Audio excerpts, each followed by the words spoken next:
The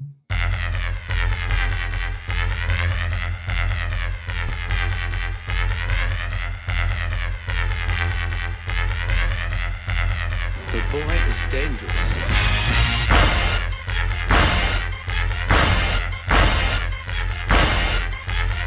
Bad feeling about this. You don't seem to understand something.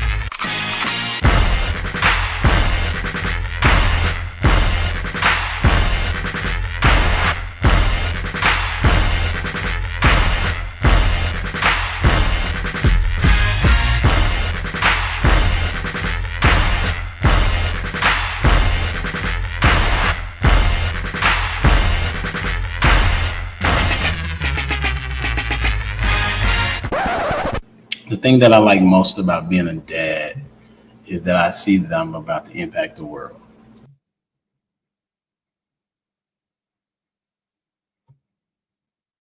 What's up? It's your boy Humble Dad back with another edition of Humble Dad Podcast. Got a great show for you this evening.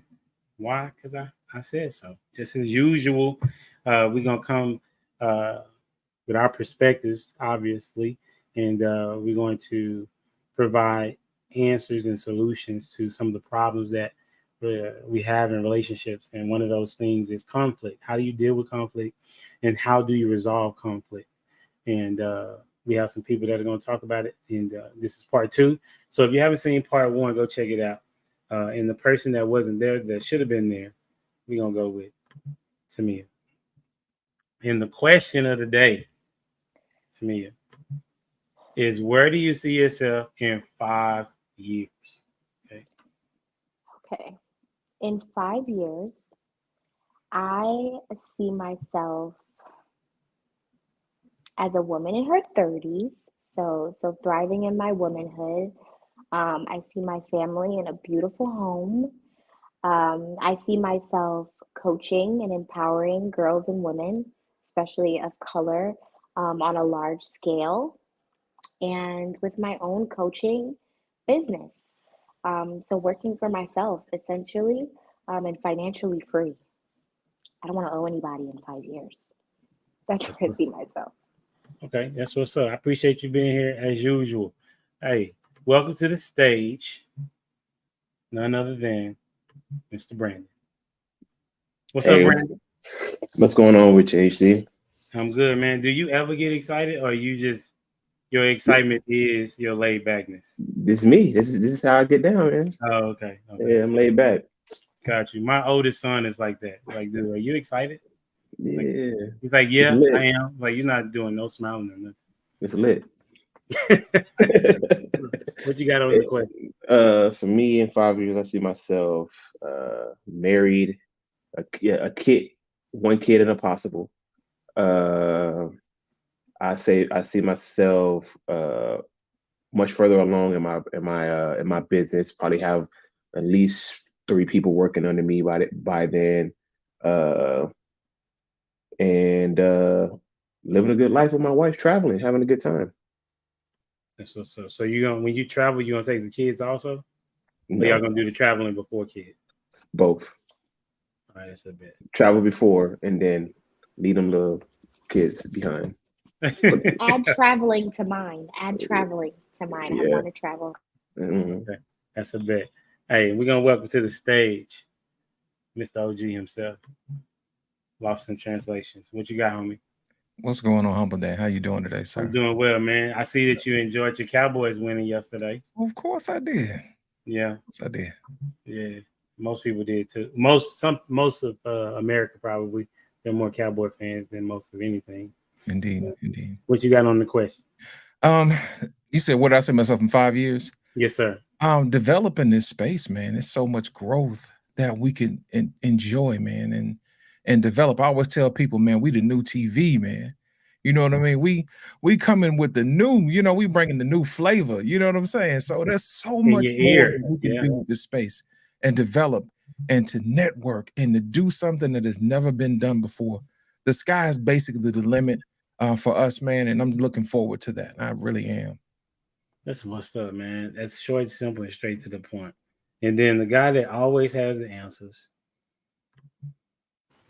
Prototype. What's good, man? Chilling. What's going on, bro?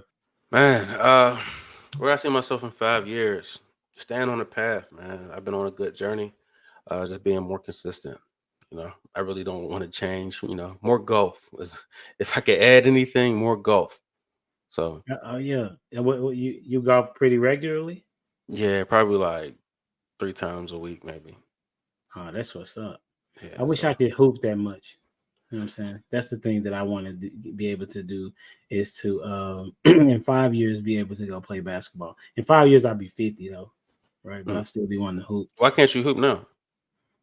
I don't have the time. Like my priority is the time. Like it's changing right now with me getting married, then getting the kids in school, and then just trying to.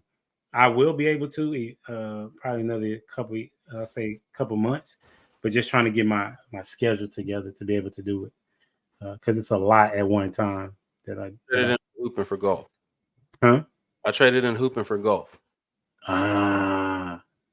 Yeah, I mean, man, I don't know, man. Like hooping is a thing, man. I really enjoy hooping. Also, I would say that like I have a couple business ventures that I would say will be up and running. Like I do real estate, not as much as I used to, but I'm in the process of getting back into real estate.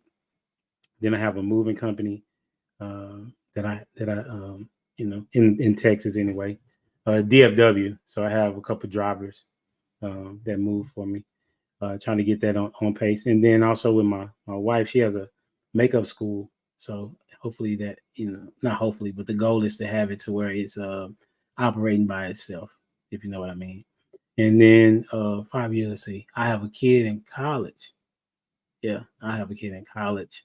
So, being able to pay for that. And then it was another thing. This space right here, I definitely want to get to 1 million subscribers, if not more.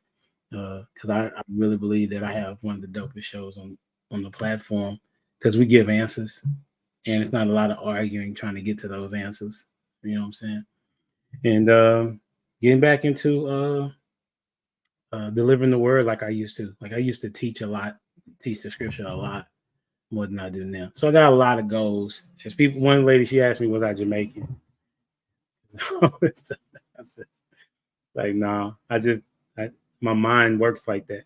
You know what I'm saying? So I appreciate y'all Like being a Jamaican? Yeah, Jamaicans have a lot of jobs. Like I've had several different Yes. businesses, Definitely giving and trying to Jamaican. figure out which one that I enjoy the most. And real estate is what I enjoy the most, and I can do my moving company through doing real estate. So I'm going to be joining those together. All right, and so welcome to the stage. Always on time and never late. Appreciate that. You got the echo. Dwayne. Yes, sir. Still echoing? We ready? You Still echoing? You probably got another tab open somewhere else. Yeah. Close the tab or something, Dwayne. Okay.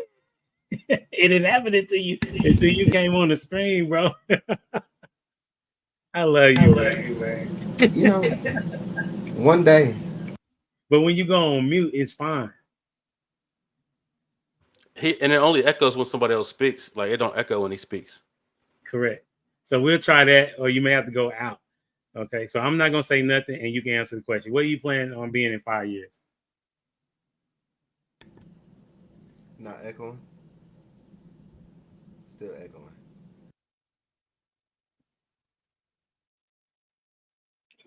Yeah. He was good, man. All right, we're gonna get started with the question. Oh, my dude, Dwayne. All right, we're gonna get started with the questions. All right. Last week we had some really good conversations about conflict and how to resolve some of those things. And so we're gonna start with this particular question. What conflicts should be avoided? What conflicts should be avoided? Right. You have these conversations with your significant other, and sometimes it can spiral out of control, right? There are some things that probably need to be left unsaid, possibly. It just depends on the relationship. But what would you say would be a conflict that should be avoided? Does that make sense of a question? Okay. All right. And we'll start with Miss Tamia. What conflicts should be avoided? I would say, and I've learned, conflicts around the manner of when you understand a person is the way they are, like not in a matter of like, oh, it's something they need to change, but maybe you're bothered by your wife trying to fold clothes a certain type of way. Like that's a conflict where it's like, okay, she may do this way. We can probably work on how, it gets done. It's pissing me off. But if it's superheated or it needs time, or that person is just that way and it's something that if you're choosing to be with them, you have to accept, don't continuously argue with them about it. I've learned that.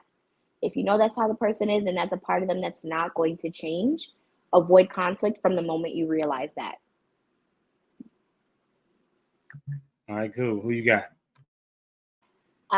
Lost in translation. Thank you, Tamia. One of the things that you probably want to avoid is unhealed traumas. You know what I mean? That's like pouring salt in the wound of somebody who's hurting, especially if they haven't fixed it yet. You know what I mean? Especially if you know about it. Sometimes people could hit below the belt and bring up something old. You know what I mean? That's why you've been married 6 times and all this other foolishness. You know what I'm saying? And saying hurtful stuff like that could, really damage the trust in a relationship sometimes. And you want to avoid, stepping on somebody's trauma like it's nothing. You know what I'm saying? So that's the thing that I see. Bringing up somebody else's past trauma and using it and wielding it like a weapon to do harm, to get your way or to manipulate a situation. And we're going to go with Brandon. All right. I had to write some stuff down. Okay. I would say some conflict that should be avoided is personal attacks. I think Lost in Translation kind of touched on that. Not going below the belt and definitely not bringing up past mistakes, especially if it's past mistakes that have already been resolved and we feel to move past them. And then suddenly when you get, next time you get mad, you bringing it back up again. So that would go along with holding grudges, comparisons, making comparisons between, your partner or somebody else or whomever. And lastly, this came to mind because I was watched the show, the Ultimatum, giving ultimatums. That is a conflict that absolutely should be avoided when you're giving an ultimatum on somebody, my friends or me or whatever the ultimatum is. I definitely don't do that. Have you watched the entire season? Yeah. I saw the queer version, then I saw the direct version. Yeah, but you really only need to watch like maybe the first 3 episodes, and then or 3-4 episodes, and then skip to the reunion, and you really done seen everything you need to see. That's a good point. For those that don't know about the ultimatum, it's these couples that go on the show, and one of the partners have said, "Hey, you either give me a ring or I'm leaving." Right. And so part of that conversation that they have on the show is that they get to go see another person or be with another person and live with them for 3 weeks and then come back and live with their original partner for 3 weeks and to determine if they were the right fit for the other. So yeah, given an ultimatum. And then I would say on that particular show, I think there was 7 couples, I want to say. 7, maybe something like that. Which season? I'm talking about the first one. The first season. The first one. Oh, okay. I'm talking about the newest one. The newest one. I haven't seen the newest one. The first I haven't seen the newest. I've seen the queer one, which was wild. That was wild. That was messy. Okay. So yeah. So then that it doesn't make for good conversation if you say, "Listen, I'm leaving." It depends, right? I think that it depends on like what you mean by ultimatum. Like if a man is not committed to marriage, but the woman is, and she should just leave, right? Or if there's a misunderstanding, there should be a conversation about what is this relationship, right? I know Kendra was like, "Hey, what are we doing here? Are we exclusive?" It wasn't an ultimatum, but it was her saying, "Listen, what are we doing? Are we just gonna be going out on dates, or are you actually trying to be exclusive with me?" So I think that's a little bit different. right? Because she needs to know how she needs to move, right? I would say another conflict that should be avoided, and I'm gonna come to you, Prototype. I'm gonna just, since I'm talking, I would say insecurities, and you have to kind of approach them kind of delicately to a degree, right? If you know that your significant other struggles in an area, I think it's good to try to figure out a way to help them in that area without complaining about it when you know that it's an insecurity, right? I also think that say, if you're in a, what is it, a blended family, you don't want to spend too much time talking negatively about the other person's kid, and so I would say those are the ones that come to mind. What's your thoughts, Prototype? I would say that every conflict you guys mentioned should be addressed and not avoided. You shouldn't avoid anything y'all said. The only conflict you should avoid is the conflict that hinders you from getting to your family. You know what I'm saying? So if there's anything outside of which are, outside the house, or you making, if you got a temper and you're making a bad decision outside, you know what I'm saying? Anything that hinders you from getting home, those are the conflicts that you should avoid. Other than that, if you got things that need to be resolved with your spouse, with your, with whoever in your home, those need to be addressed. You know what I'm saying? And if any of those things are happening where there's low blows, or you're talking about the other kid, or things, or there's underlying things that need addressed, and you should not avoid those at all. So yeah. Well, I Go like ahead, how Tamia. oh, yeah. Okay, Tamia, then Brandon. I actually agree. My first back thought, just as like a psychologist and all of this stuff, I think it has to do with time and approach. So I totally agree, Prototype, that these things can and should be addressed. It's just to be very mindful on how you do so. And if you notice that the other party in the conversation um, is not having a very mutual reaction or a very positive reaction to what you're bringing to the table, then you have to know when to put it on pause before it even turns into like conflict between you both and not just the matter itself. So like if it's about one of the children, how are you approaching that? Are you complaining and making the child sound like, they're an issue or a burden? Or are you saying, hey, can we talk about this? How can we? So I think it definitely has to do with, it should be discussed. How it's discussed is very important. That's where like the low blows and the pointing out and highlighting somebody's, insecurities or what they're uncomfortable with, you just stir in a pot at that point. So I like that you said that. On you, Brandon.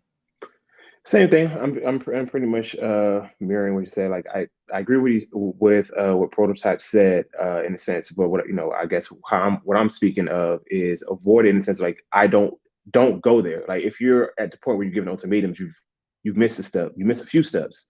So like whatever the underlying issue is that made y'all miscommunicate and led y'all to the ultimatums or to the going to the low blow, that you should have avoided the ultimatums by being able to adequately communicate at the issue level, if that makes sense. I think that's feedback, and you need feedback to solve an issue, right? It's when you don't get any feedback, when you don't know what to do. So if your woman is taking low blows at you, I think that's an opportunity for you to address and reestablish how you should communicate and how you should address those things. You know what I'm saying? So I would take that as you want those things. You want as much feedback as possible. You know what I'm saying? However, it's coming back, like, because a woman is a mirror. She only does back to you what you've taught her to do. You know what I'm saying? So I mean, you just got to that gives you an opportunity to handle whatever's going on. Well, at the marriage level, I agree with you at the marriage level, perhaps. But like if you like just started dating, it's not necessarily a mirror. It's kind of what it's kind of what you allow. But if you're married to and you've been in a relationship for X amount of time and they still going low blows, then okay, I can probably rock with you. And it's like she's learned to be able to do this to you. But like early on and you letting that rock, that's more of just you letting that rock, and that's just a reflection of how they communicate It's until not you. but it's not even a you just cutting it off. It's a you addressing how things should go moving forward. Like I said, it's still data for you to be like, okay, this is happening. I need to address this. If you're serious about the situation, you know what I'm saying? So even if you're just dating and they low blow you, and that's how if they come in like that, communicating, like I said, that's an opportunity for you to address so you can move forward. I agree. I think that I agree with the sentiment that it gives you information on how to approach or to whatever statement to make if if she comes at you a certain way, right? However, I also believe that women need to be mature enough to have an adult-like conversation without a low blow, right? And it doesn't necessarily mean it's an indication the guy has allowed it, because there are some women that can be mean without the guy being mean. You know what I'm saying? So, or talking to her crazier in a certain way. So I do understand the premise of that a woman is a reflection of the man. I do get that, right? But I also understand that women have to be able to take accountability for when they say something crazy, because otherwise we are eliminating them to have responsibility in how they respond to the man. So if I say something crazy, why does that mean that she has to say something crazy? Why can't she be the one that's mature enough to be like, you know what, we just kind of handle the situation in that Who's regard. leading here? Well, the man is leading, but the leaders don't always make the best call, right? That's beside the point. It's not. No, I don't think it's beside the point. I'm saying it's beside the point, because if you make the best call or not, you're still leading. You know what I'm saying? That doesn't absolve you from making the wrong call. You made the wrong call. Right, for sure. But I'm saying if I yell at her, right? Okay, or whatever the case, if I yell at her and she does not have to yell back. Am I wrong? She could though, and if she does, she doesn't have to. That's beside the point. No, because your statement was, if she did yell at you, it's because of something that she's a mirror of you. She is. Right, and I'm saying that she could have yelled and I didn't yell, and that's feedback for you to readjust and recalibrate the situation. You have to. I mean, being in a relationship with a woman is you doing the work. You training and teaching her how to be with you. You know what I'm saying? So the faster she start giving you stuff to address and fix, so y'all can move forward. You know what I'm saying? That's for you to jump in and be like, okay, no, we're not doing this like this. You made a mistake. This is how we communicate over here. This is the kind of tone. I'm not going to do this. Here's the boundaries. XYZ. Yeah, I think that makes sense. Go ahead, Tamia. As a woman, I can say that Prototype is right when it comes to circumstances of, well, I'm saying he's right when it comes to, like, especially once you've been in a long-term situation, just as a woman in general, and I wish that the other ladies were here, but eventually, if the environment or the what we're seeing is harsh, or like, and I'm not talking harsh in a manly or an alpha way. No, I'm talking usually when we have these conversations, they aren't soft toned, or they turn into an argument, or you're very defensive with her. She will begin, because a woman follows after her man, she will begin to take on some of those traits. Now, is it right? No, but naturally she will find that maybe she's becoming more aggressive, or maybe she's becoming more combative, because that is the way that conversation is going with her spouse or her long-term partner. Like, there's a not guarantee, because there's some women that are hard-headed, like, everybody's not like that, but for the majority, I can guarantee you, if you speak to a woman properly, you lay down the line, like, maybe she is catty, maybe she does come in and she doesn't understand what it is to be with an alpha male or an actual man. If you go ahead from the jump and you're like, hey, we don't have to do all of that, she will be mindful of that. We're talking about a woman that takes on leadership well, right? It may not happen every time. You may have to mention it a couple times, but if that is the environment you are fostering and she sees in you, oh, he's mindful of where this conversation is going, naturally, she's just going to want to do that. One, because women are like overachievers. We like to seem like, oh, you can do that, I can do it. to, remember, Dr. Naka, humble dad, we are talking about a woman who follows well, okay? I'm not talking about one that's struggling with her roles. But eventually, if you know, even women that follow well, sometimes we have things that we have to let go. Sometimes we have bad habits. Women who follow well are like sponges. So I definitely, and anybody, if you're in an environment, eventually you take on each other's habits and maybe how you eat, how you do whatever the case may be. So if you as a man do not handle conflict well and you get, defensive or upset very easily, don't be surprised suddenly when she's hyper defensive. Maybe she was quiet in the beginning and then all of a sudden you're seeing like, oh, she got a piece on her. It could be that that's how you're fostering the environment to have these conversations, to go about conflict. So we are mirrors in that sense. Like, we will reflect and we will adapt to what's being put in our environment. If you want us to follow, we follow. That's fair, because I guess you're saying, are you snapping the fingers, Brandon? Go ahead and chime in, bro. Instead of snapping your fingers, what you got to say? No, I agree with you on that, and I appreciate the clarification and saying, pointing out that you're speaking about women who are able and willing to, follow behind, a leader, and those are the ones that you're speaking to, which I agree. At first, you had me, I was like, wait a minute, but then you saved it, so you got it. You got some on it, Lost in Translation? Yeah, I do. My thing is this: if you're not willing to put in on a solution, I don't think you should bring it up. That's my whole thing. We have a tendency as a people to want to bring up stuff and don't want to help fix it. You know what I'm saying? My thing is this: if you're not willing to help solve the problem, I'm gonna need you to step aside, because at this point you're becoming an obstacle.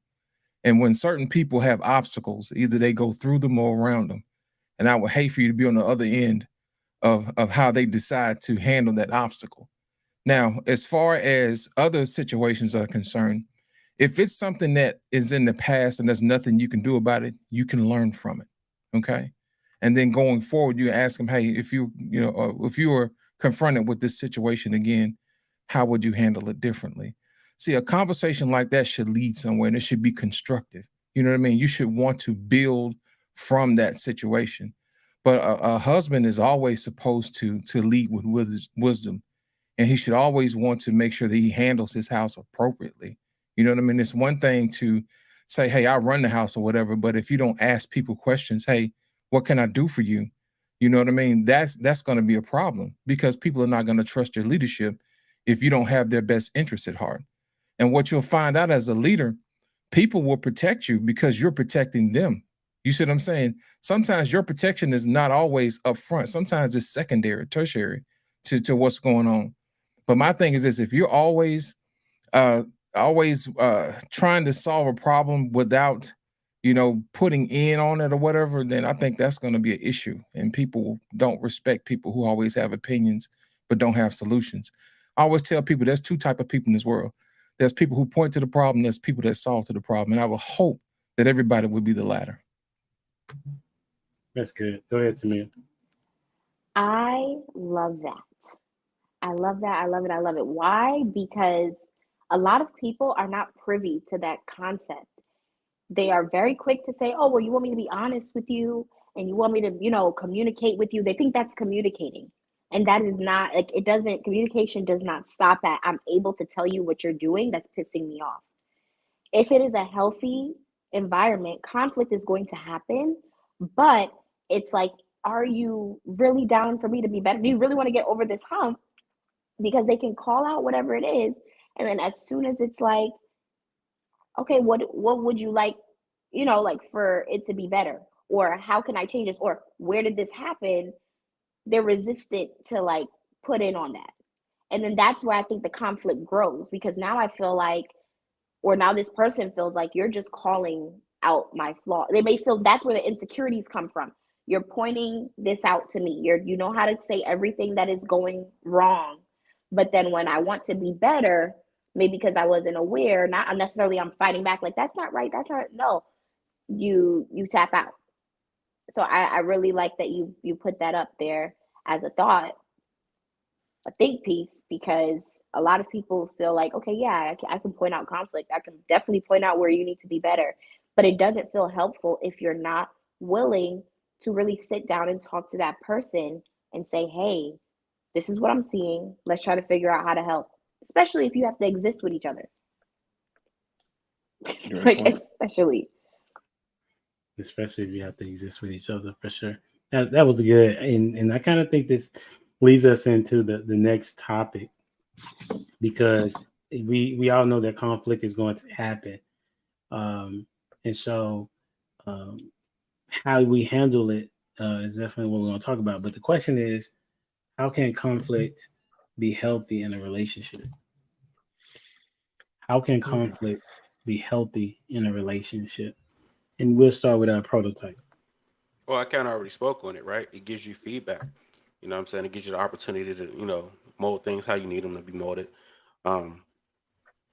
There's no other reason but for that. You know what I'm saying? Is to fix and evaluate your situation. And, you need those checkpoints. So I say, conflict makes you stronger. It gives you better understanding. Accept it. And we'll go with Lost in Translation. Thank you, Prototype. He's absolutely correct. You have to build up your conflict resolution muscles. You know what I mean? Anytime that you do something over and over again, it gets easier and easier. So the more that you work as a team, the easier that it gets, because there may be situations where you can't get to your spouse and you have to say, you know what, how would they do this? You know what I mean? And make a judgment call in certain situations. And then when you get back to them, so, oh yeah, I would have did it that way.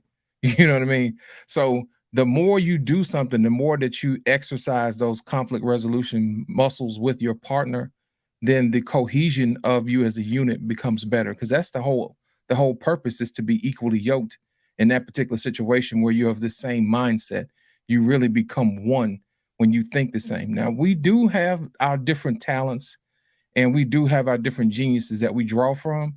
But if you spend enough time with somebody, then you'll be able to know how they think and how they handle situations. You see what I'm saying? Especially if you can't have that conversation right then and there. Sometimes it's sometimes it's one of those judgment call things. But for the most part, you still want to have that conversation with your wife. But in the event that you can't, or say for instance, if your spouse passes away, you should have a plan in place and say, hey, look, if something happens to me, this is what you have available to you. You see what I'm saying? Those type of things. And I think in relationships, we don't always think about that that in case of emergency, contact phone number until we're faced with having to go to the hospital one day or something like that. Who's going to make the call to pull the plug? You know what I mean? That type of thing. Or to make sure that they don't pull the plug in certain situations. But building up those conflict resolution muscles is key, and it has to be done on a regular basis. So if you do that, then it gets easier over time. I don't know who you're going to choose next, but let me ask you this question. Are you saying that you should have the conversation about resolving conflict before a conflict arises? Absolutely. I've done that before in past relationships. I'm like, hey, look, today is a good day, but what do we do on bad days? You see what I'm saying? When I can't reach you, what would you like me to do? Is it a situation where you want me to, leave for about 5 or 10 minutes to catch our breath? Or is it a situation where you want me to sit down and talk to you? Because people communicate differently. Like some women will say, don't walk off, don't leave me, because they may have some type of abandonment issue that was never addressed. So the fact that you're walking off telling her that you need time to breathe, it doesn't sit well with her. She looks at as if it's abandonment. So you always want to make sure that you plan those things ahead of time and say, hey, look, remember a long time ago when we talked about, hey, how can I reach you? And you said that you want me to stay. Well, let's talk about this. Or if you agreed that, hey, I need 5 minutes to cool off, and say, hey, look, I'm going to take my 5 minutes now. But once my 5 minutes is up, I'm going to come back, and you revisit it. So you're not avoiding the conversation. You're just giving yourself a moment to rethink your situation and your position. Because sometimes when we're upset, it's hard for us to think when we have emotions flowing. You see what I'm saying? And if it's one of those situations where you're not used to handling things under pressure on a regular basis, to the unskilled person, that is very difficult. But if it's somebody like an athlete who's been trained and their body has been trained to perform under stress and pain, you know what I mean? Some people may not be able to do that. So that's the reason why you want to go ahead and get that out of the way in the beginning when you're able to talk. Does that make sense? Absolutely. Who you got going next? Let's go with Brandon. All right. Well, damn, I agree with literally everything Lost in Translation said.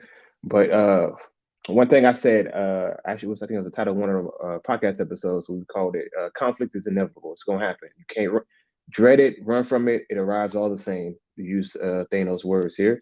But I would say that some of the how can conflicts be healthy in a relationship? I think because it improves communication, absolutely, when done correctly. Because once you move through past like a conflict, I believe it kind of brings you closer together. It improves intimacy because usually you got to be a little bit vulnerable with each other, and that helps build trust. And then it makes it easier for the next time conflict comes around. It makes it easier for you to bring it up, to tackle it together and resolve it, and then it starts kind of a feedback loop. Like I said, improves the confidence and within the relationship, because it's like, okay, like we had a fight, we didn't agree, we were able to move past it. You set a precedent here, so like I said, so it makes it easier in the future in handling problems, and then also very important, it can be used as a way to establish boundaries with each other. And I think that kind of touches a little bit on what Lost in Translations was saying, is that in understanding how we each handle conflict. Do we need time apart from each other? Do we have like a phrase that lets us know, hey, we're getting too hyped, let's take a little break, let's tackle it. One of the things I've learned, which I'm not sure, I feel like I might be jumping the gun here by offering a solution or something like that, is that having a preordained time to bring up any issues, because if conflict is inevitable, we might as well plan for it. So it's like, hey, we gotta every other week or every week or every month, what I'm saying, we come together. This is a good time to air out any grievances that you may have had, especially one, because not every conflict is something you need to address right in a moment. So sometimes, it's kind of just like, do I need to say this now? Does this need to be said? Do I need to say this now? Does this need to be said right now by me? I'm using a little tech talk, therapy talk here by saying that. And for the ones that doesn't need to be said now, so you can save it for a preordained time where we all come together. We know what time it is. We come open mind, open hearts, listening, and then we tackle it. That could be a possible avenue of doing stuff. So I'll leave it there. Tamia. So it's on Tamia. Mm-hmm. So they said everything that I was going to touch on. But one thing that wasn't said is ridding the spirit of offense. So if you're already going into a conversation and you're feeling very defensive, or you're very sensitive and you're going to be offended very easily, and you're in that mood, let your partner know the conversation should not be had, because then you can't hear them. Off rip, you're not hearing that. You're hearing insults, or you're hearing ridicule, or it doesn't feel like a conversation meant to have a result. It feels like an attack, which then it's not as much openness, like Brandon was referring to really get to the root of what's going on. If I keep getting offended, I'm more so focused on what I'm offended about. Like, you said I did it. No, I didn't. So now the conversation is circling to a topic we didn't even come to discuss. So what I got, and I actually got that from a sermon at my church. It was like, if you want to elevate, or you want to, have growth, or, just in relationships, it was literally a sermon about relationships. The spirit of offense will literally keep you from progression. The enemy wants you to be offended from your partner. He does not want you to think that y'all are a team. So when you have that spirit of offense, or just that emotion, whichever whatever denomination, or if you're non-denominational, I don't want to offend anybody. But when you have on your heart that this person is not on your side, on your team, you are not receptive to what they're putting on the table at all. You're hearing, I'm fighting you back, or I'm using fighting words. So to add on to what everybody said, that spirit of offense, that defensive, just don't bring it to a conversation when you know that this is a person that you're trying to grow with. and essentially become better with, it serves no purpose there. Now, granted, you can't control if something is said that is offensive. If somebody says something, because it's not always an intention for you to be hurt or offended, communicate that. You're offending me right now. A lot of people feel like it doesn't need to be said, that the person on the other side, you just know that you feel this type of way. No, we're communicating for a reason. If I've offended you, then let me know. I need a second. I need a moment. Because this is not going to go the way we need it to go. So we could just revisit this later, or we could stop talking about this now, and make sure that ending, that cutoff to the conversation doesn't feel like neglect or dismissal to the other individual, because they didn't have an intention to offend or hurt you, but they understand that they have, but that doesn't mean you make them feel like we're done talking, because now the other person is now offended and feels like what they had to say doesn't matter, and maybe has, like Lost in Translation said, has that abandonment situation, or maybe a lot of conflicts weren't resolved in their childhood or their past, because it was made to seem as though them having literal emotions was an issue or was a blockage, when it's not. So it's just about receptiveness, not being, getting to like not going in with the idea that that person is going to do you wrong, or holding that person to how maybe they behaved in a prior conversation, especially if y'all have talked about it and you need to give that person a chance to show up better. Yeah, I agree. And with the walking away, or Lost in Translation, use this. I was reading this book. I read it already, but now I'm reading it with women for my Bible study. But it's Love and Respect by, sorry, I don't want to say his name wrong. Dr. Emerson Eggridge, and he mentions like the fact that as men and women, we see through different lenses. We will never see the same, but we do have to acknowledge that women have to understand, like men, their blood pressure rises very much faster than ours. And when their blood pressure rises, we get upset. You guys are heated. You understand that we should end this conversation now, or I'm gonna behave in a way that's guaranteed to make you feel a type of way. But on a woman's side, it may look like you're dismissing me. So try to find a middle ground to respect that those emotions do happen, but to dismiss the conversation or give it a pause without anybody feeling like you don't care or your feelings matter more than mine in this moment. You've been having a lot to think about, Tamia, on this conversation. That was pretty good. Well, I mean, I'm a coach, and then I also am a psychologist. So I like stuff like this because I want people to get along.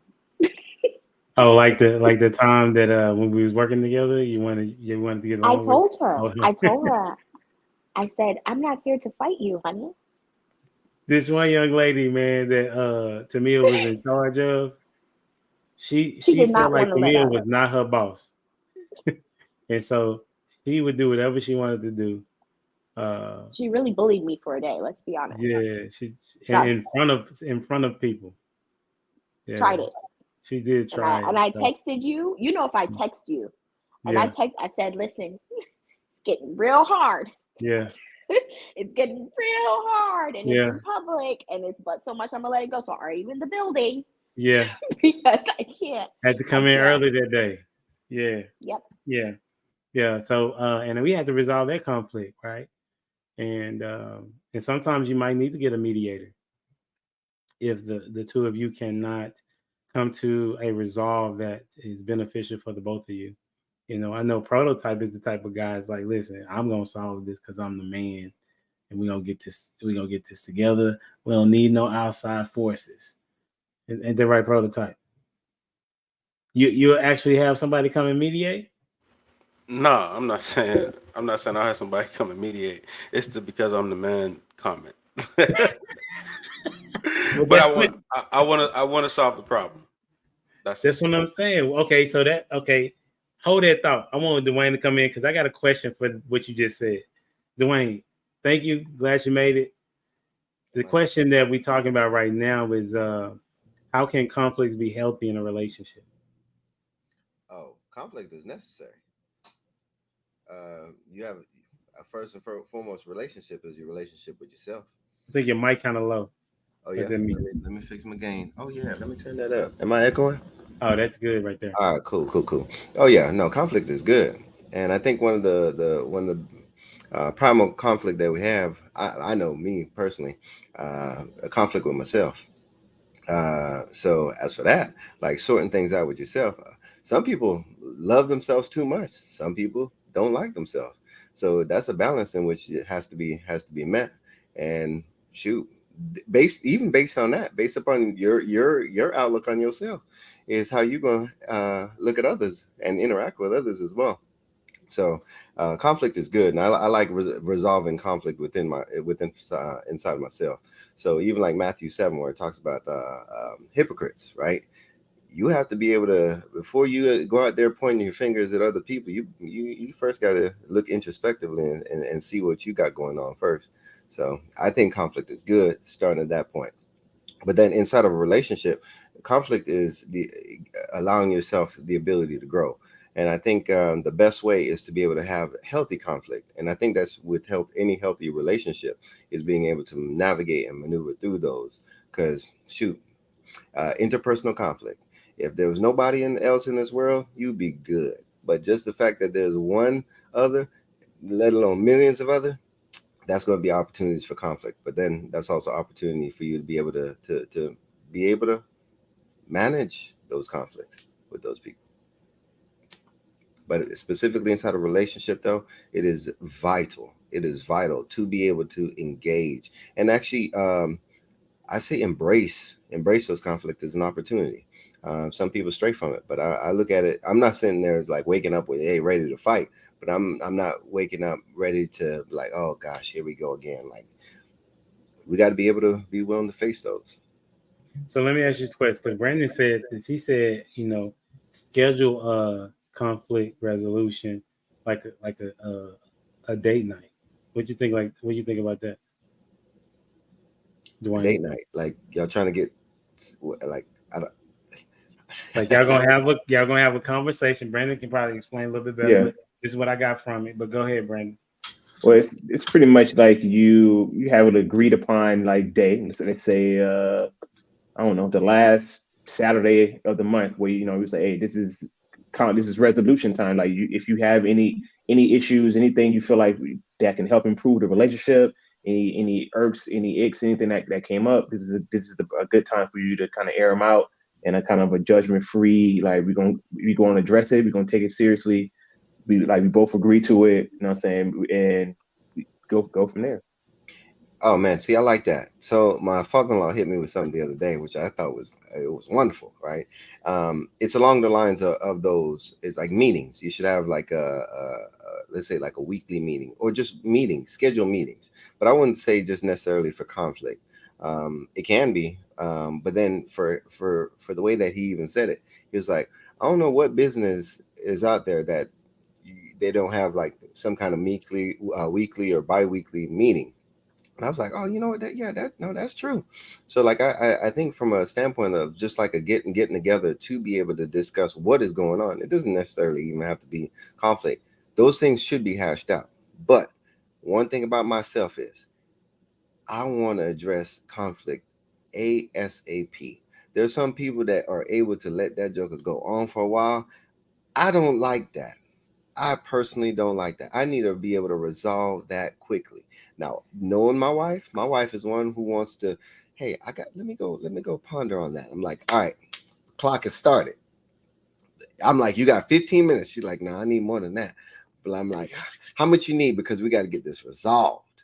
And that's my approach, which can cause conflict in itself. Can I make a short comment on that? Come on with because it. I'm like that as well. Like I will literally lose sleep. If my husband's like, wait till tomorrow, I'm like in my bed dreaming about the conversation, how it go. But what I've learned from working on that aspect of myself is that in that time that you wait, you also realize that maybe some things that immediately you were feeling a certain type of way about, by the time that time comes for that conversation, you have a whole different perspective on it. Because maybe you've had time to like replay the situation in your head. Or considered other perspectives or visual, viewpoints that may have happened. Remember, pink and blue lenses. What was she probably seeing? Well, because usually when you have that conversation right away, you have those emotions still there as well. And if emotions are leading, it's a tough conversation to have if it's a serious one, like not something small, but if it's something that really you're upset about, It should definitely take some time. I've had many situations where I want to talk to my husband about my husband, like you doing. Well, not, your wife is like that, but my husband is very much like, I'm cool. Like, we don't even have, like, you didn't mean that. I know who you are. I'm fine. That's how he is, But me, I'm like, no, we need to discuss and dig into this and figure out what is happening. But I'm learning that he needs that time. If I even want a response from him. Like, if they're a person like that needs that time, you're also understanding, like, I want to have this conversation with you now, but because you didn't even have the time to process, I'm not even going to have the conversation I'm desiring with you because you didn't get the time you needed to think about it and even think of a response. So yeah. That's crazy. How often does that happen in relationships, that one person wants to talk and then the other one doesn't? Is that very seem to that's be? common. I know, that's what I'm saying. That's Yeah. crazy that is what it is. You know what I'm saying? And it doesn't even, it's not gender specific. It's almost just part of a relationship that one will want to talk and the other one doesn't want to at that particular time.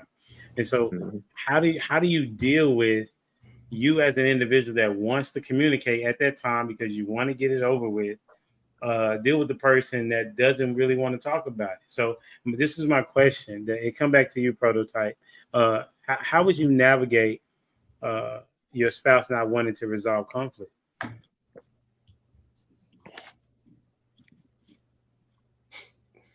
Why are we smiling?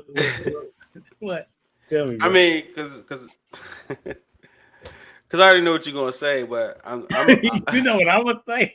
Yeah, because I'm a force the conversation. Okay. You know what I'm saying? Like, if I need to have a conversation, I'm gonna force this conversation. This needs to get resolved. We're not waiting. You know what I'm saying? Like, I don't care if you start crying. Like, I mean, that's just what it is. Like, so I don't understand. I don't know how women deal with men who don't want to talk or who are avoidant. You know what I'm saying? I think that's a little bit harder. But like I said, I'm coming to have a conversation. I'm not avoiding anything. You know what I'm saying? And I'm gonna get in your face about it. You know what I'm saying? I'm gonna kind of bully you into the conversation. How do you bully into a conversation if they don't want to talk? How do we talking? We talking. Even if there's name calling. No. None of that. Not even close. No. Not even close. So that's not. Okay. That's not happening. So walk me through that. No, I'm gonna just start. You know, I'm gonna just start talking, and I'm gonna say everything I gotta say. Oh, I see. And you know, I'm gonna be like, I'm gonna say things I'm gonna try to trigger you, but it's not gonna be. It's not gonna be. You talking tonight? But I'm gonna try everything I can in my power to get this conversation going. Like, we're not waiting. This needs to be resolved, and I'm not gonna hold back. And I'm not disrespectful, but I'm gonna be harsh. You know what I'm saying? There ain't gonna be no name calling. I don't do nothing weird like that. I don't scream. You know what I'm saying? Like, I've never had to scream. So yeah. Okay, that's what's up. What about you, Brandon? How would you navigate? Well, you're not married just yet, but that's a plan in 5 years. How would you navigate if she didn't want to resolve the conflict? Well, I need to know why. We gonna talk about it, around it. We gonna have a conversation will be had. So like, if you don't want to resolve it, you need to give me, state your case, make your case, make it make sense for me. And for me, it's about like trying to find a compromise. And I guess the example of like not wanting to speak about, like, me being somebody who like can talk about it right now, and my partner being somebody who needs time away. I'm not saying that's what it is. I'm just using it as an example.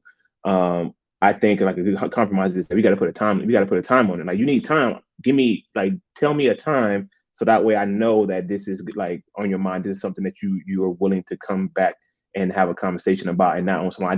I need time, and time is like from now into the sun, to the sun blow up. I don't like when. So I need to know, that you are really, really like considering and willing to have this conversation. That being said, if like my partner doesn't want to resolve a conflict, depending on what the conflict is, but I'm just saying, like, if it's like a significant thing and she's really, really not trying to resolve the conflict, that's the problem. I don't like having like a conflict that's unresolved. I hate that shit. I hate it so much. You So weren't even here last week, and all the men said that. yeah, like no, because for me it feels like it's a landmine that has not gone off yet. So and I don't know where it is, but I kind of do. I know it's just in that area somewhere. So it's like I'm tiptoeing. I'm not trying to tiptoe around my own house.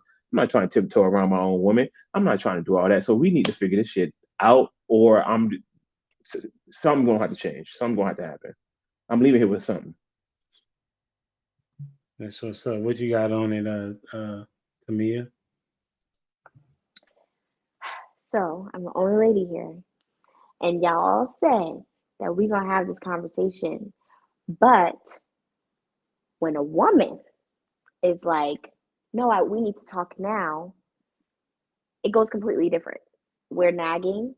We can't relax. We need to calm down. We're pressuring. You don't want to talk about it. It's not that serious. It's not that deep.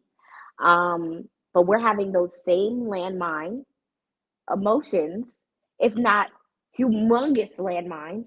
Okay, we're talking oblivion landmines. So I feel like the proper way to navigate around your spouse not wanting to solve a conflict would be exactly what Brandon said. Why? But for women, I feel like that is always also different, because the moment y'all are like, I don't want to talk about it, we're not talking about that, we're not discussing that, it's not valid, and we say, why not? Now you're challenging me. Now you want to go in circles. I told you I don't want to do it. So I think it's a whole different experience. And I think that's why women are so adamant about, can we talk about it right now? Because what it feels like is, if it doesn't happen now, then, and you don't want to talk about it now, you're definitely not going to probably want to talk about it later, is the visual that are in most women's heads, because men are also not that likely to come back to an issue because y'all don't care that much. If it's not that big of a deal, that y'all are like, okay, like, we fixed it. We're not mad at each other. Let's move forward. Because that's how y'all are with each other. We good? You mad? Oh, that happened? Okay, bro. Cool.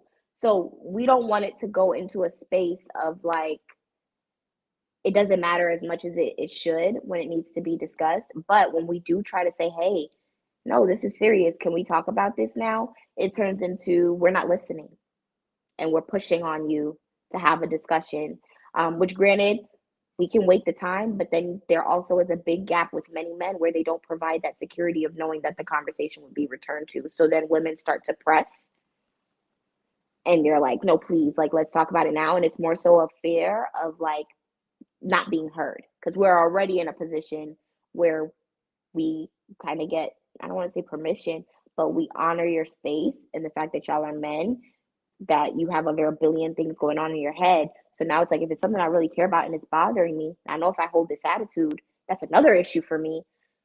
At least provide me with some security around like, babe, we'll talk about it tomorrow. We'll talk about it on my lunch break, or whichever the case be. And don't make that seem like why you want to schedule it? Why you want to, because if you don't want to do it now, at least let me know it's going to happen later.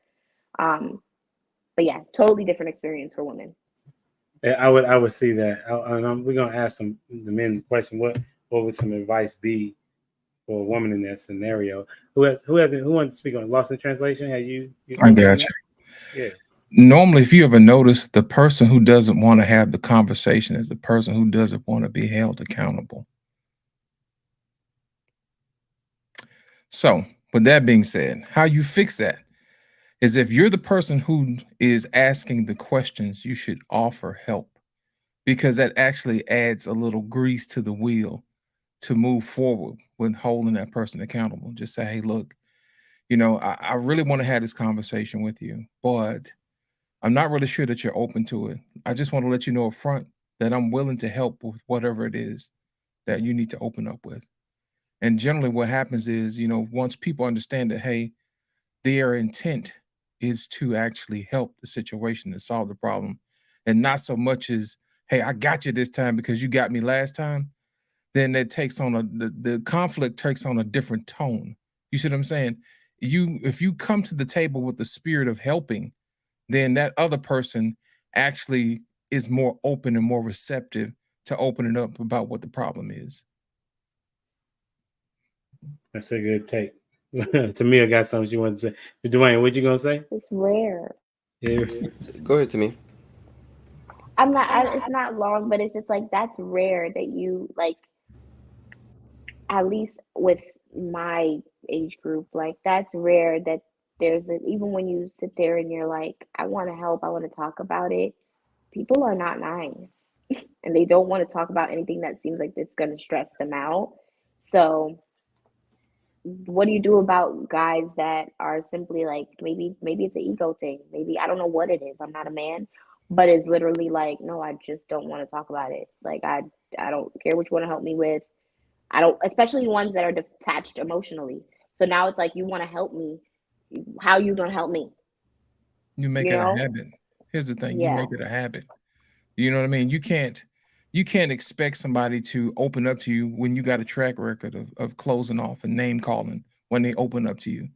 Guys in this space always say the reason why I don't show my emotions or feelings because you'll take them and ball them up and use them up against me. So I'm just gonna keep it balled up and keep it bottled up, and I'm not gonna say anything. Guys say this all the time. So in order to get around that, to fix future conflicts, you got to make sure that you handle each and every conflict with care, because men are humans too. And contrary to popular belief, we are not machines. You see what I'm saying? We have That's flesh and true. blood too, just like everybody else. We have feelings and emotions like everybody else. So we expect to be treated the same way you expect to be treated, with respect and love. Thank you for that. Thank you for that. I can attest to that because I can speak that in previous situations where conversations haven't gone as I would have preferred, it actually had to do with how I was carrying what he was sharing with me, or how I was responding, and that he was taking note of that. And then it kind of turned around and was like, okay, Tamia, but if you're behaving like this and your attitude and your demeanor is like this before you started the conversation, or before you started saying you want to resolve this, I'm also looking at the attitude you had before, the huffing and puffing you did before, the slamming the door you did before then. So I can attest that it really does matter the environment that we create as well, for you guys. So thank you for that. Yeah, don't tell me you want honesty, and then when I'm honest, then you got a problem with my honesty. I got a problem with women dealing with dudes that huff and puff and slam doors. Like, that's weird. Like, throw the whole dude away, man. Like, throw the whole dude away. Yeah, like, because it's just not mature. It's childish, man. And I feel like, where you going with that kind of guy who's huffing and puffing and slamming doors with his woman? Like, you can't even communicate with your woman. Like, come on, bro. Hey, you know, Prototype got high standards, bro. It makes sense. Like I can see what you're saying, because now you're being emotional and your logic is not even in play, because you need to be able to say, yes, what you're saying to me is hard, but I gotta sit here and take it. Don't walk away. Even if I'm upset, I'm gonna talk to you about me being upset and why I didn't like what you said, or why did you say what you said. But yeah, I think you should definitely stay engaged in the conversation. Dwayne, what's your thoughts on what we're talking about?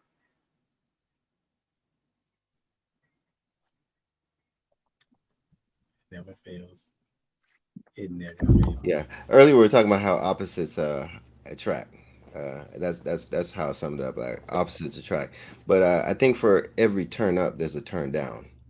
And I don't think we talk about that sometimes. Where as for the shutdown, like the people in relationships that will then shut down, and I think that's a weapon. Just like as for the guys who'll get all riled up, huffing and puffing and slamming doors, you know, that's an emotional weapon. But then I also then see the shutdowns in the conversation where, hey, like Prototype, you were saying earlier, you know, I'm a force the conversation.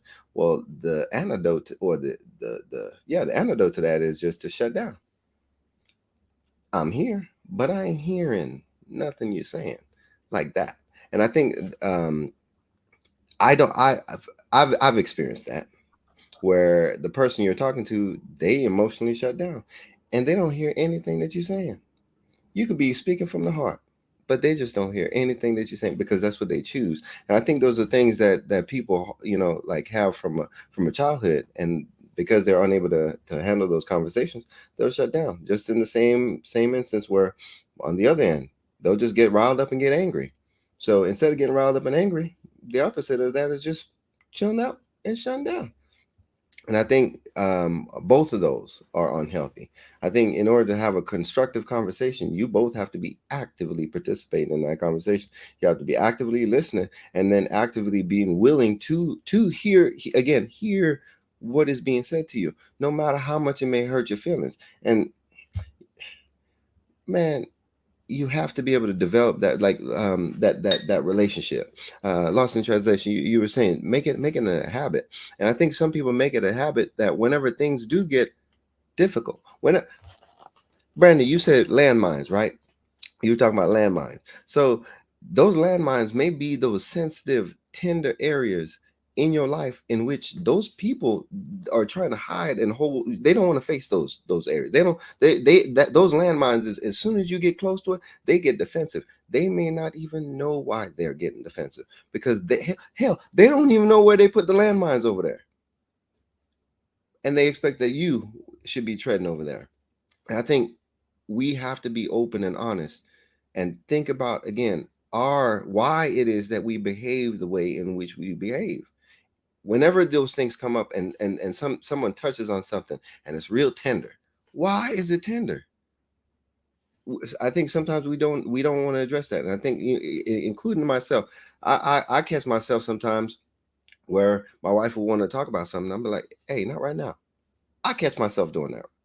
But then I do think there is a time and place for it. But then I have to address, am I being fair? Am I being reasonable?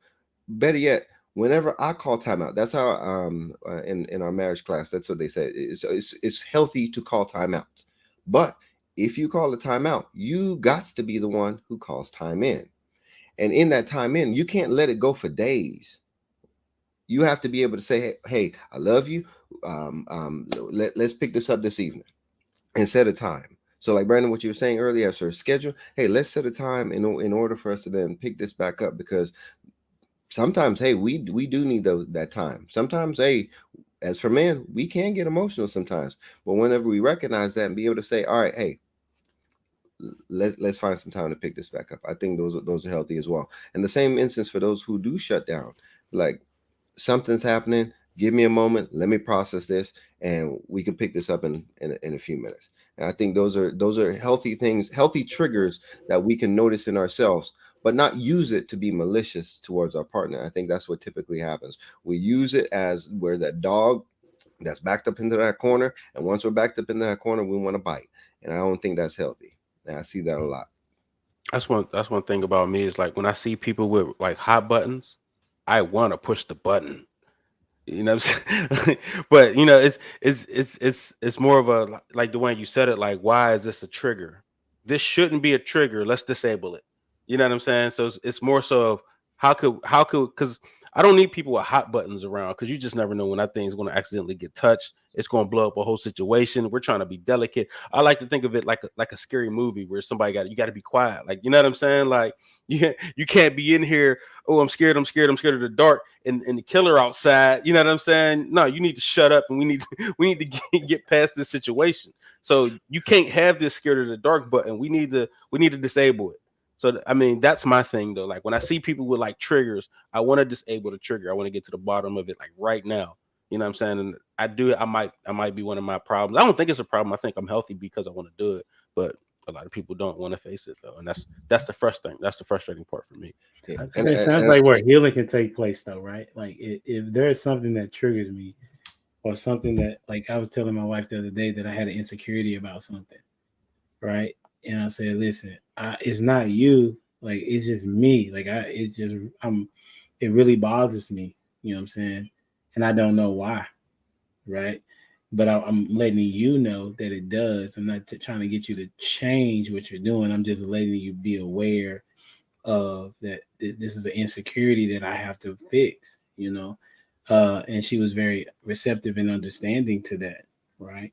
And I think even in our as it relates to a conflict resolution, like, we definitely still got to talk about that insecurity. You know what I'm saying? I was thinking back on what I said, but when I said about the insecurity. However, if we don't talk about the insecurity, it will remain that. Right. And in order to get past the insecurity, there has to be a conversation about it. That's the whole purpose in going to therapy, right? Because there are some trauma, insecurities, negative things, and even positive things that are going on with you that need to be pulled out and addressed so that you can become a better person, right? Better human. And so I think that if more people would be honest about wanting to be held accountable, right? I think somebody said that, Lost in Translation said that the person that typically doesn't want to talk is the one that really doesn't want to be held accountable, right? And all you're trying to do is talk about something that could be helpful to the relationship. Hopefully that's the reason why, you're talking and having this resolution of a conflict is because you're wanting to strengthen one another. And I believe that I'm not sure when we learn this, what y'all think? Where do we learn conflict resolution? Because y'all seem to have a kind of scope on it. Where did you learn? School. I would say your home. pre-K. Honestly, for me, it wasn't home. I grew up in a very passive aggressive home, where there were issues and you could just feel the energy, but nobody was really talking about it. My grandma was always happy. I never heard her say a curse word until she unfortunately got Alzheimer's and now she's sassy. But basically they become the opposite when they have Alzheimer's. They literally switch. But I would say you're hearing it. My home, my sons are hearing about conflict resolution, but that's just because it's what I didn't have. But I would say generally, you can always hear about it starting in that pre-K, kindergarten. Be nice with your friends, share, be kind, talk about your feelings, communicate, tell your teacher. Even when you send your kids to school, something happens, tell your teacher, tell an adult, communicate, speak. Then throughout school, do you have a problem with your friends? The first approach is not to fight. Let's talk. There's a mediator, there's a dean, there's somebody there that handles conflict around you. There's somebody to go to, there's someone to talk about it with. So I would say school, sports, but that's where you're not going to miss it. You're definitely going to hear about it because they kind of have to talk about it.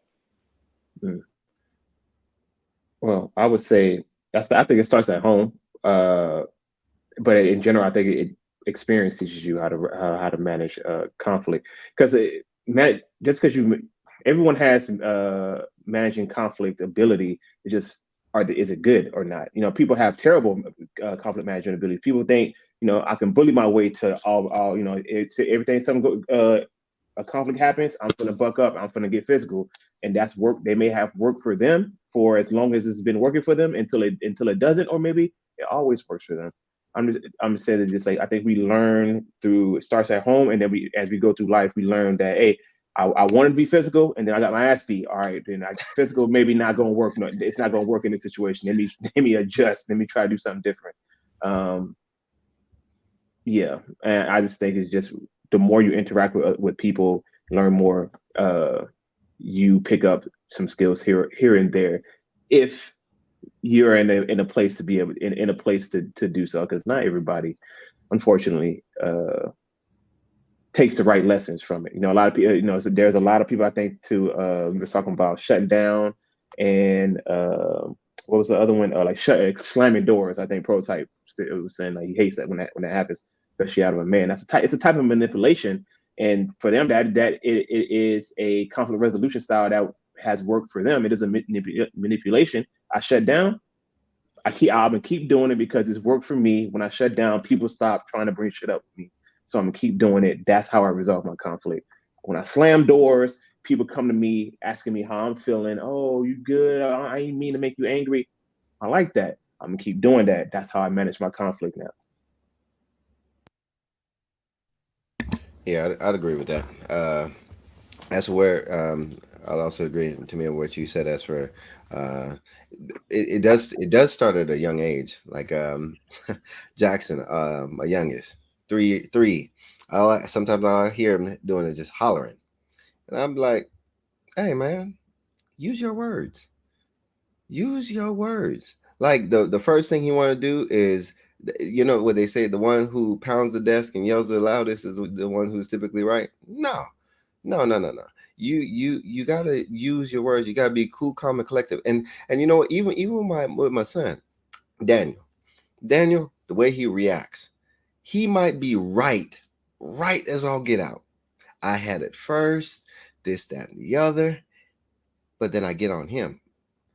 I said, I get all that, but I'm now having to talk to you because of your reaction. You cause their action to cause you to react in a way that is now putting you in a negative light.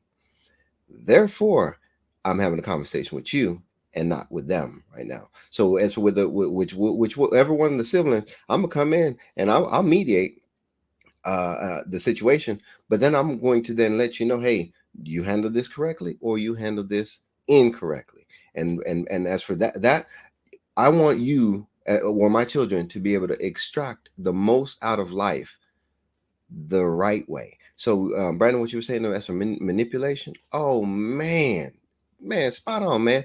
100%. People can manipulate their way through life as a maneuvering tactic, but ultimately I find the best way to maneuver through life is with truth. If you're wrong, you better look inside and be like, man, I was wrong. And I want my children to be able to identify that in themselves. Hey, I was wrong. I could have handled that better. And once they're able to maneuver like that, because I missed out on so many opportunities. Why? I had a bad attitude.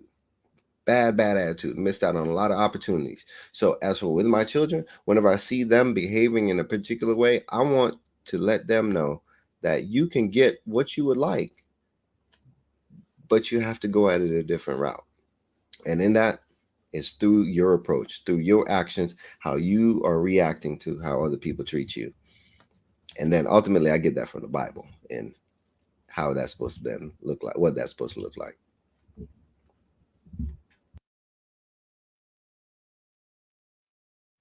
Anybody else got something on it? I got one for you. Let's get it. Listen, sometimes we have to be aware how the world views us. You see what I'm saying? And how we view the world. I don't know if y'all remember this or not, but there was a movie called Karate Kid. and Daniel's son used to go to school and get beat up all the time. And he always thought that karate was the way, you know what I mean, for him to get his place in society. And then he kept getting beat up. So one day he met Mr. Miyagi, and lo and behold, Mr. Miyagi did teach him how to do karate or whatever, but the most part he taught him was conflict resolution. You know what I mean? Sometimes you don't always have to fight, but know that you got it there. Sometimes you just need to know that you got the power to resolve a conflict, you know what I mean, if you had to, you know what I mean? And in certain cases, how the world views you matters too. Say, for instance, if you're a little kid in school and you're always the one that's getting beat up all the time, you see the world as a place that beats you up all the time, that beats up on little kids, and you see the world as a bad place. But if you're always the big kid, then you see the world as a place where you to protect those that are smaller, you know, to keep them from getting beat up from bullies and stuff like that. So it all depends on how you handle the power that you're given. You know what I mean? I remember a long time ago, my dad used to tell me, hey, you can't go around beating folks up. You know what I mean? You're the biggest kid out here. They're going to see you as the bully. You know what I mean? And they're going to put a target on your back, and that's not going to make you safe. He said, how you handle conflicts, you talk to people. As a matter of fact, let me sit down with you and show you how to resolve conflicts in situations like that so you don't have to resort to your fists. Because the first thing somebody's going to say, well, you're the bigger kid, you should know better, and all this other stuff. You know, people love to put their little labels on you to tell you what you should have done. You know what I'm saying? But nobody ever tells the little kid what he should have did. You know what I mean? You shouldn't have let them beat you up and all. How? He's the little kid. You know what I mean? So how the world views you and how you view yourself through the world matters a lot. So it's all about how you get empowered. You know what I mean? In this case of the Karate Kid, Daniel was empowered because Mr. Miyagi taught him how to resolve conflicts, but at the same time, he gave him tools that he needed that would help him along his way in case if he needed to fight. You know what I mean? And even in situations where Daniel didn't think he could make it, Mr. Miyagi was right there. You know, he put them hands together, warmed them up, and said, "Hey, go on back out there, man. I got you." You know what I mean? And then at that last moment, you know, he kicked Johnny in the face, and you know, the rest is history. You know what I mean? So my thing is this: it's all about who empowers you and how you actually are empowered to handle different situations and how the world views you when you view conflict resolution. Oh, and I'll add to that right quick, because if you handle it incorrect, that's whenever your enemy is like, I got you exactly where I wanted you. Correct. Out of alignment, out of step. Correct. They're looking for a reason to get you. Yeah, and this happens not just in relationships, it's anywhere. I was thinking about the time that there was a conflict on the basketball court back in, like, I was in my 20s or whatever, and we was in a championship game, and I was starting point guard, yada yada yada, and we beating the team, the number one team, and they had pushed me, right? And in the moment that they pushed me, I didn't think about what they were trying to do, which was they were trying to get me out the game. And so I pushed them back, and the referee saw me, but they didn't see them. And so it was like the last 3 minutes of the game too. And I had to sit out. And so as a result of me sitting out, we ended up losing the championship game. Right. So I think about, that's where I learned a valuable lesson, and that's not to overreact. I have to be patient and cognizant of what is assess the situation, right? For me, I don't like to yell because my ego says to me that I'm gonna have to eventually come back and probably apologize, right? Because yelling means that I lost control of myself. That's what it is to me.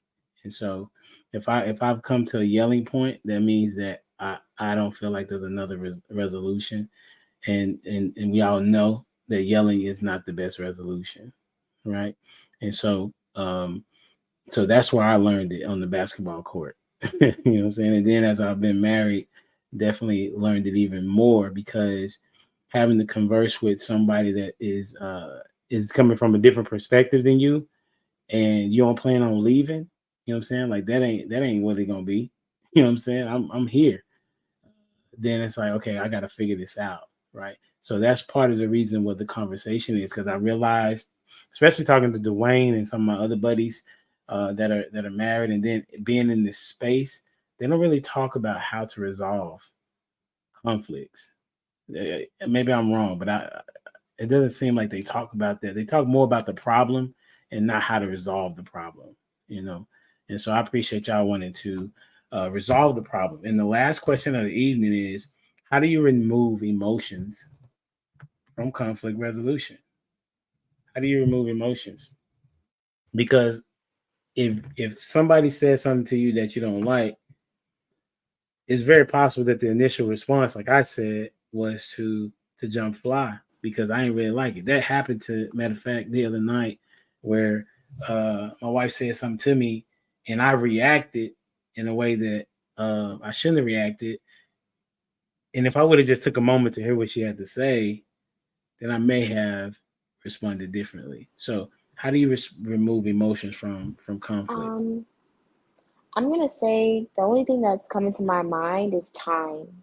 Like, if you know that in that moment when this conflict is arising, that whatever emotions you're feeling are heavy or very intense, then there needs to be time, because it's not no one wants to be told to get over that emotion immediately, or to neglect it. Everyone deserves to process the emotions that they're feeling, or to have them. Like, if you're angry right now, you're upset, no one says don't be angry. But if you being angry gets, takes over the opportunity for us to resolve this in a healthy way that ends with us remaining close and not with, too much distance or another conflict at hand, take time. It's hard. That is easier said than done. I struggle with that. So definitely easier said than done. But I think that if the emotion that you're having in the moment creates more of a barrier to resolve the conflict, then you need time. You need to step away. That's the only thing that I can think of. I don't One of think the you ways can is remove it. Okay. Well, I don't- you're right. You can't remove the emotion, but once you, like I was telling Dwayne, once you have more time and you can relax, like the heightened, like the reactionary part of it kind of subsides. So the emotion may be there, but it's like, okay, if we took 15 minutes to an hour and you still coming back and you're like on 100, like you can come back with that same emotion. Hey, this is what made me angry. I'm still upset, but now I have room. I'm at a level where I can talk to you about it. I don't feel like I'm a snap at everything you say, and I'm aware of the fact that I can hear you. Because when I'm upset, I'm not really hearing nothing. Like I really am. So honestly, like we're gonna go in circles. So I may come back with those valid emotions. They will be the same, and we should still discuss them. But if they are current and they're literally happening live, it may cause more conflict. It may make it harder to get around it. Some people can do it. Some people are okay with it, but that done got me into 3 hours of an argument sitting there with those with those emotions and not taking a breather. Literally, a good 3 hours. But no, I would say like you just deal with it. You don't remove it. I don't think it's possible to really remove the emotion out of a situation. You're gonna feel how you feel, you know what I'm saying? But you have to always understand the end goal. You know what I'm saying? Like it's kind of like you use your basketball analogy, right? You got to think like I'm hot right now, but I can't respond like this because the end goal is to win this game. You know what I'm saying? So you're going to feel how you feel. You can't remove it. You just got to learn how to process it and deal with it and still keep pushing forward regardless of your feelings. Prototype, you on one tonight, bro. That's what's up. Anybody got next? Yeah, I got next. One of the ways you want to do that is to assess the situation. Is this a personal issue? Is this a problem issue? Because if you handle it the wrong way, then it's probably going to make it worse. I always tell people to turn your mouth off and turn your ears on and use empathetic presence. You know what I'm saying? Kind of put yourself in that person's shoes and say, hey, if I was in that situation, what would I want? Or why am I feeling this way? You know what I mean? And don't, even though you're going to feel what you're going to feel, by listening with intent to solve the problem, it kind of makes it a little easier to handle. You know what I mean? If it's a personal issue where you've done something, then go ahead and accept accountability and say, hey, look, I'm sorry for, and then fill in the blank. You know what I mean? And it's going forward, it's not going to happen again, blah, blah, blah, blah, blah. You know how to do that. But at the same time, if it's a situation that you've never seen before, you want to listen to what that person is saying. And I said, I could imagine being in that particular situation. You know what I mean? But look, what can I do to help? And then at that point, you switch the conversation to a helping mode versus a defending yourself mode. And whenever you have that intent to help, then it alleviates any type of escalation of the conflict.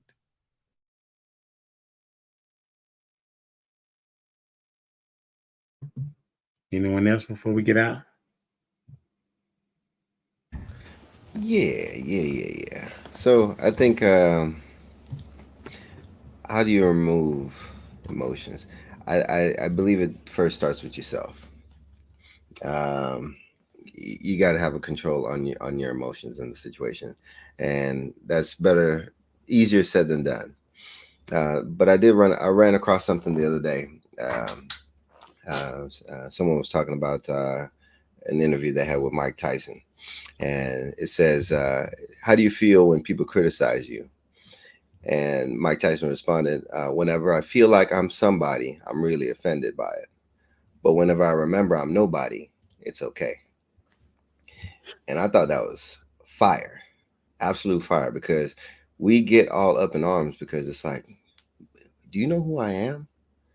Like in that whole pride sense of thing. Whenever it's like whenever you really get down to it, whenever you really just turn it down and be like, criticism is okay.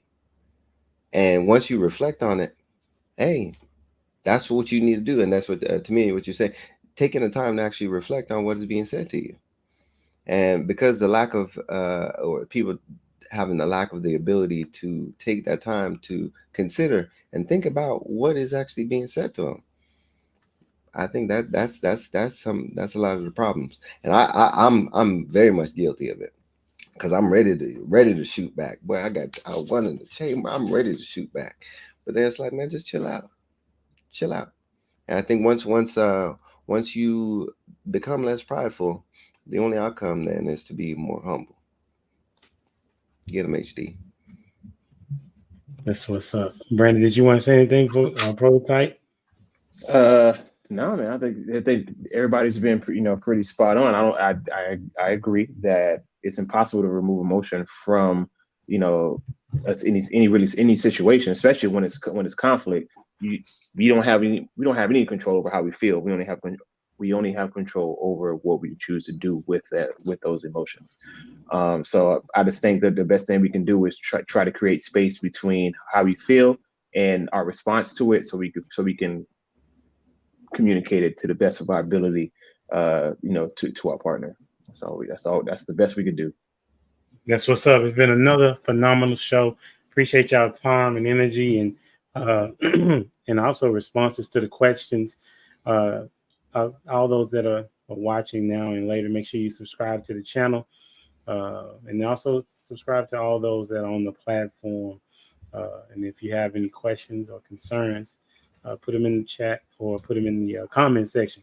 And so before we get out of here, we're going to give our takeaways and where you can be found. We'll start with Tamia.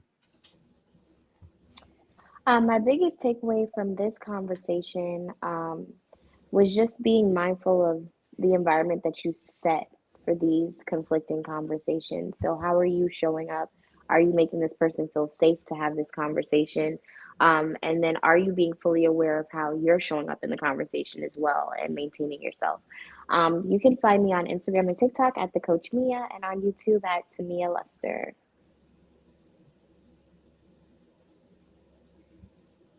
On you, Brandon. All right.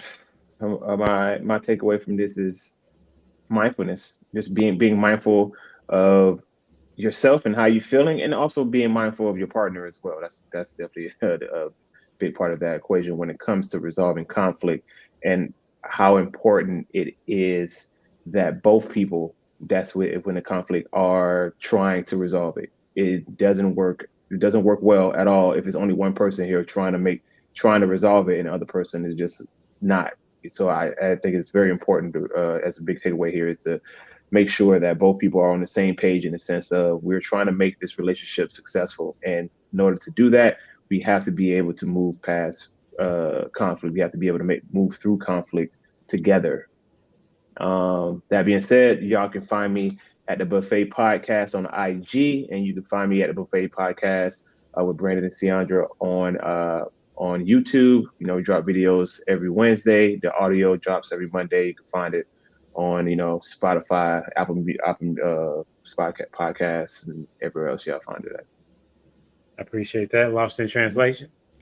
What I gather from today is to make sure that you had a proper intent when looking to resolve a conflict. Always have a spirit of helping, and always have a heart of resolution in your mind whenever you're talking to somebody, and always keep a empathetic presence to make sure that you're listening and understanding where that person comes from.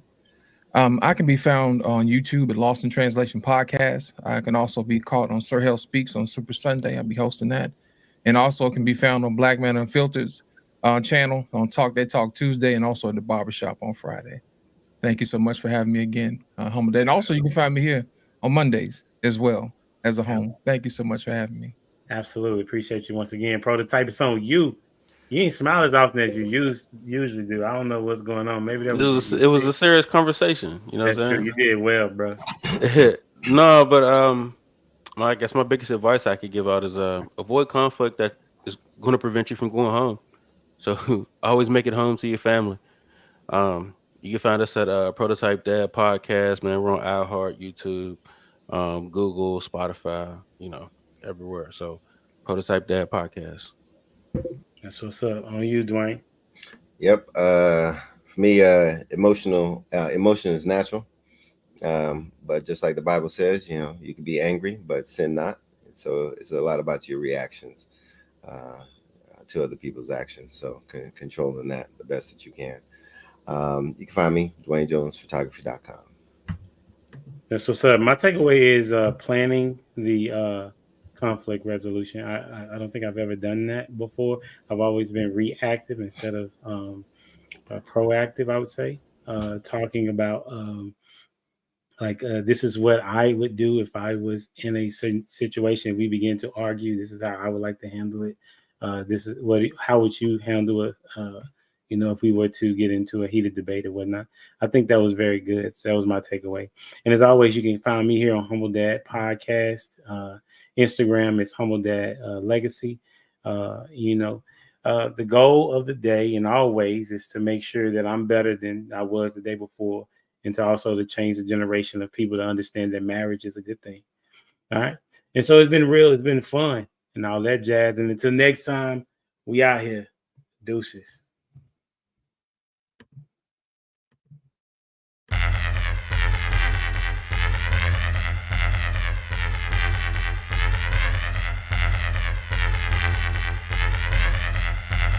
The boy is dangerous.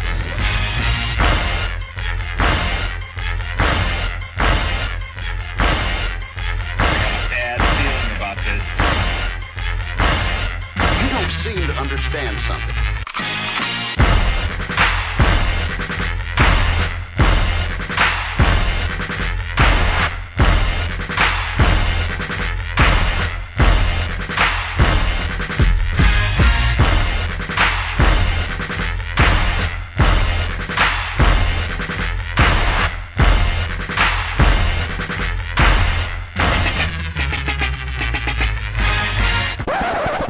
The thing that I like most about being a dad is that I see that I'm about to impact the world.